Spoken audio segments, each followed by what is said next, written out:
कि वेरिएबल वाले टर्म्स ना एक तरफ रहने दीजिए और कांस्टेंट टर्म को यहीं पर रखो। ठीक है, अब हम लोग इसको फर्दर सॉल्व करें तो देख रहे हैं कि भाई यहाँ पे दो फ्रैक्शंस हैं और दोनों फ्रैक्शंस के डिनोमिनेटर्स डिफरेंट है, तो क्या करोगे, एलसीएम निकालोगे। निकालो भाई एलसीएम। अब क्या करो, इस ब्रैकेट को कर दो ओपन। तो x तो एज इट इज हम लोगों ने रखा, माइनस का साइन है तो अंदर के साइन चेंज हो जाने में आया, तो x ब्रैकेट के बाहर है। ठीक है, तो x क्या करेगा, अंदर मल्टीप्लाई कर देगा। एंड दिस इक्वल टू यहाँ पर क्या है, b प्लस ए, तो इसको चाहे तो a प्लस बी लिखना कोई फर्क पड़ेगा नहीं, तो आपने a प्लस बी लिख दिया। अपॉन में क्या है, अपॉन में है ए बी।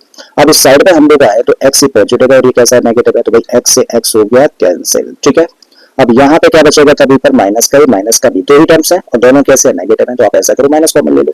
हम लोग देख रहे हैं कि a प्लस बी यहाँ भी है और a प्लस बी यहाँ भी है, तो a प्लस बी से a प्लस बी हो गया कैंसिल, या फिर कह दो कि दोनों साइड्स को a प्लस बी से डिवाइड कर दिया।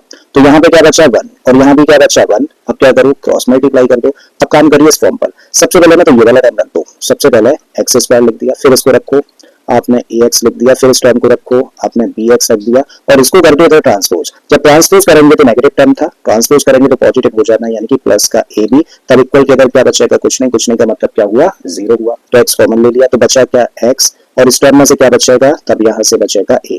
बिल्कुल यही चीज देखो यहाँ पर करो, b यहाँ भी है, b यहाँ भी है, तो b कॉमन लिया तो क्या बचा, x plus a and this equal to 0।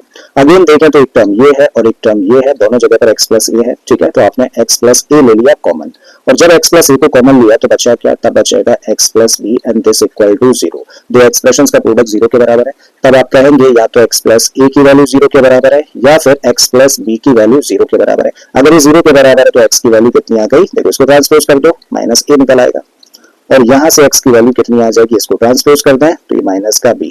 तो इस तरीके से देखो x की हम लोगों ने दो वैल्यूज फाइंड कर ली, x equal to minus A and x equal to minus B. So that is the answer, या फिर कह लो ये सॉल्यूशन है किसका, इस दी गई इक्वेशन का।